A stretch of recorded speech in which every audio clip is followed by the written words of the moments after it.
Okay, we're in the Ferrari California. I want to try and demonstrate Ferrari's stop and start system, which turns the engine off when you come to a standstill. Hopefully it'll do it right now. Please keep right in the quarter of a mile. Yes, thank you, sat-nav lady. There you go, the engine is switched off completely. Ferrari say that by turning the engine off at a standstill, they can reduce consumption of fuel and emissions by 85%. And that over a route with lots of heavy traffic, they can reduce fuel consumption, by up to 15%. Obviously, it's really quiet in here with no engine running. The normal situation is a big burble from the engine when you're driving along. I'll demonstrate how you restart the car in a second. Just some red lights. But basically, there are a few ways to restart the car. First of all, you can come off the brake pedal, and that will fire the engine up again.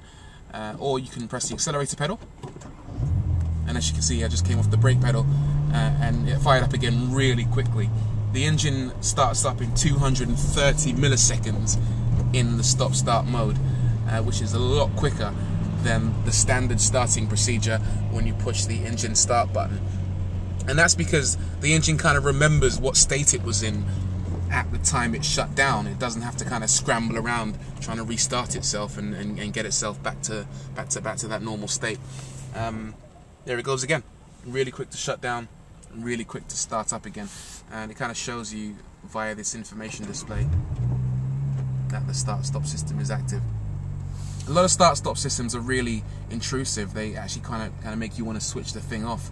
But this is really intelligent. As you see right there, it didn't turn off even though it came to a standstill, and that's because it chooses the most appropriate time to shut down.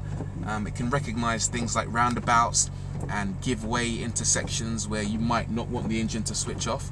The way it does this is it detects steering angles.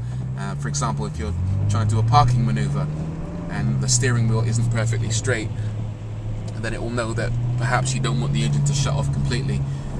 So it's very clever. Yeah, there you go. Ferrari's stop and start system. The button for deactivating it is up there in case you don't want it intruding. I'm going to leave it on though, because it's actually, like I said, it's not very intrusive at all. It works with you rather than against you, and it actually makes the cabin a much more pleasant place to be, I think, when you're sitting in traffic particularly, and you haven't got that engine note burbling beneath you. Which is nice sometimes, don't get me wrong, but occasionally you do want a bit of peace and quiet, especially if you're in a heavy traffic situation like I'm in right now.